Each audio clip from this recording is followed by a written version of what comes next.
يا مساء الفل عليكم حبايبي، وحشتوني. عاملين ايه؟ يا رب تكونوا بخير. هنعمل ايه النهارده يا لولو؟ هنعمل وصفه حلوه قوي. هنعمل رول الفراخ المحشيه. البانيه هنا عندنا ده نص كيلو من البانيه. البانيه هنا مش بيتعمل بانيه بس مشوي ومقلي، لا احنا هنعمله هنحشيه رول او صوابع. تقدري تحشيها اي حشوه انت حباها. تقدري تحشيه كبد وقوانص ورز، تقدري تحشيه لحمه مفرومه، تقدري تحشيه جبن. اي حشوه انت حباها، تقدري تحشيه خضار زي ما انت عايزه.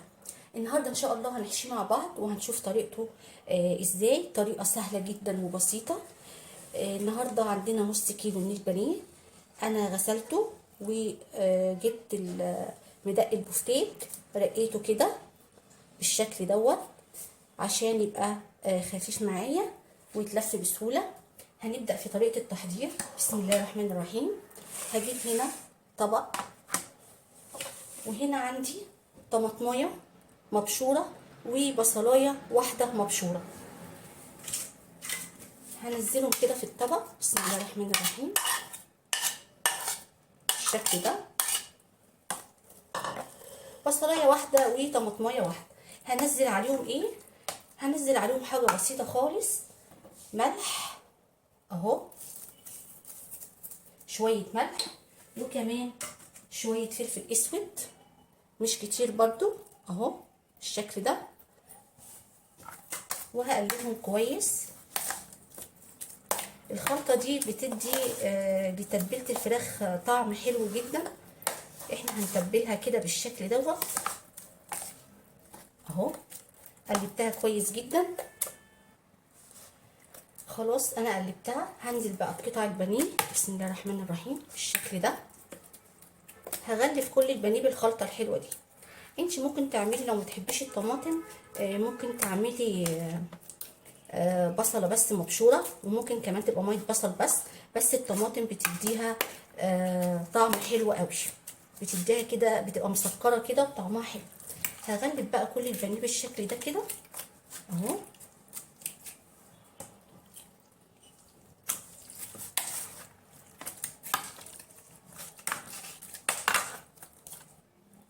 هنا خلاص انا غلفت تبلت البانيه بتاعي. هسيبه بقى كده لغايه ما اعمل الخلطه اللي انا هحشي بيها رول الفراخ، ونرجع تاني نشوف هنعمل ايه. يلا بينا. هنا بقى حبايبي انا جبت طاسه حطيتها على النار، حطيت فيها معلقه سمنه. هتسيح كده معايا او تسخن معايا. بعد كده هنزل بقوانص متقطعه صغير ومغسوله. هنزل بيها. بسم الله الرحمن الرحيم.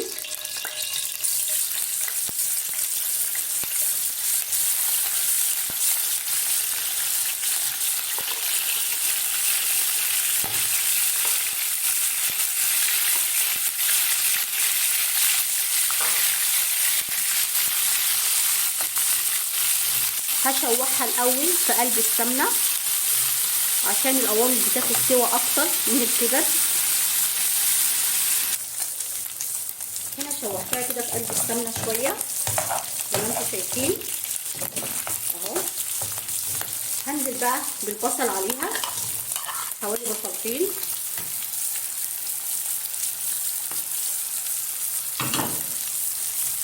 وهقلبهم كويس جدا اهو.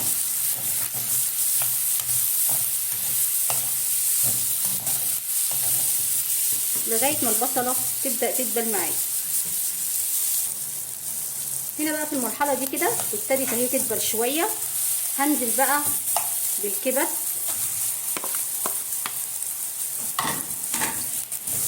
بالشكل ده. طبعا انا حطيتها في المرحله دي عشان الكبد ما تاخدش سوا كتير، وكمان عشان ما تتهريش مني. مش هقلبها كتير، هسيبها كده وبعد شويه هقلبها.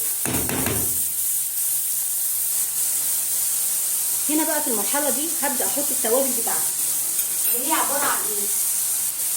عباره عن ملح مش كتير لاني هحط مكعب ملح اهو. حطيت شويه ملح. التوابل بتاعتنا بسيطه جدا. حطيت شويه فلفل اسود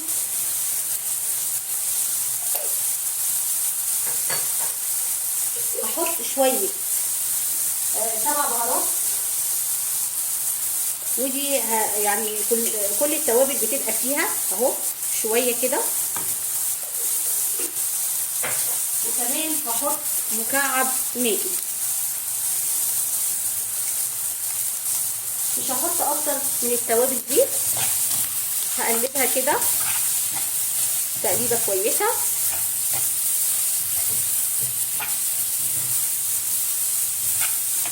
اهو. تشرب بقى من التوابل الحلوه دي. هبدا بقى انا هنا غسله رز، هبدا احطه بسم الله الرحمن الرحيم بالشكل ده.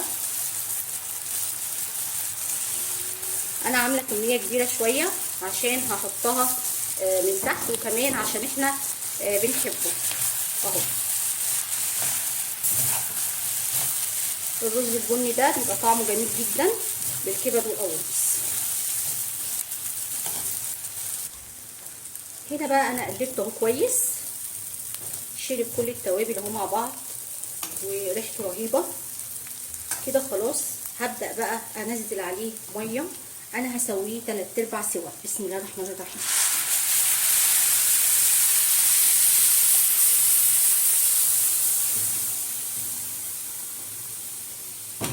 بالشكل ده، مش هحط ميه تاني، هكتفي كده عشان اسويه 3/4 سوا.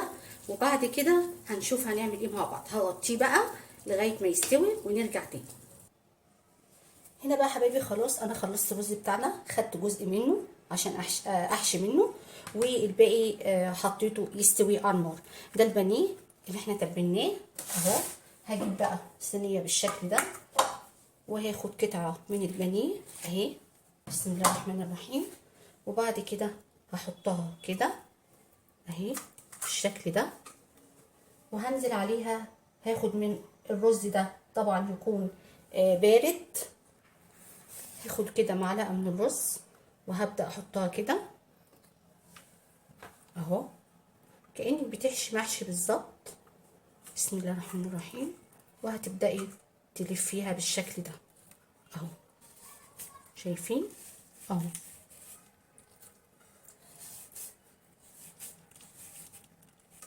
اهو وهبدا بقى اقفلها. هجيب الخله دي وهبدا اقفلها كده، وهبدا اقفلها بالشكل ده اهو. اهو بس بقى عندي بالشكل ده كده. كمان ممكن اقفلها من هنا اهي، لو حبيتي تقفليها من هنا برضو اقفليها. كل دوت هنشيله، كل ده هنشيله اهو. اهو بالشكل ده عندي. وهبدأ بقى اجيب صينية اهي واحطها كده. هكمل بقى الكمية كلها على كده وارجع لكم تاني. هنا بقى حبايبي خلاص انا خلصت اهو. هجيب هنا بقى كوباية مية وهحط عليها مكعب ماجي، وده اختياري. وكمان هحط سنة فلفل اسود اهو. وكمان هحط شوية ملح مش كتير عشان انا حاطة مكعب ماجي. وهقلب ده كله كويس جدا، وابدأ بقى اسقيها كده. بسم الله الرحمن الرحيم. مش كتير يعني، هي نص كوباية اهو. هكتفي بكده بس. بصوا اهي اهي. هبدأ بقى اجيب ورقة فويل واغطيها كويس، اخمرها كويس جدا، وبعد كده هدخلها الفرن. كده انا قفلتها كويس. هبدأ بقى احطها في الفرن في الرف اللي في النص، وهنختبرها بشوكة او خلة، وبعد كده هنشوف هنعمل ايه تاني. هنا بقى حبايبي خلاص هي خرجت من الفرن. جبت معلقة صلصة على معلقة زيت على سنة فلفل اسود، وببدأ اقلبها كده كويس وببدأ امشي كده اهو بالشكل ده، وبعد كده هحطها في الشوايه كده بقت بالشكل ده. هبدأ بقى احطها في الشوايه، وما تخرج هنقدمها مع بعض. حبايب قلبي دلوقتي اهو خلصنا الرول الفراخ المحشيه بتاعتنا. ايه رايكم بقى في الجمال ده؟ طبعا بعد ما استوى انا حمرته زي ما وريته لكم، وبقى بالشكل اللي انتم شايفينه دوت. يا رب يكون فيديو النهارده عجبكم حبايب قلبي، وما تنسوش اللايك والشير والاشتراك في القناه وتفعيل الجرس عشان يوصلكم مني كل جديد. والسلام عليكم ورحمه الله وبركاته. ايه رايكم بقى يا حبايبي في القمر ده؟ ايه رايكم في الطبق الجميل بتاعنا ده؟ بسم الله ما شاء الله، رول الفراخ المحشيه حلو جدا.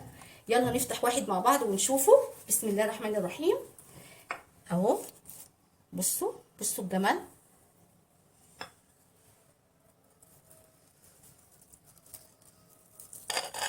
بصوا ايه رايكم؟ حلو قوي قوي قوي ما شاء الله.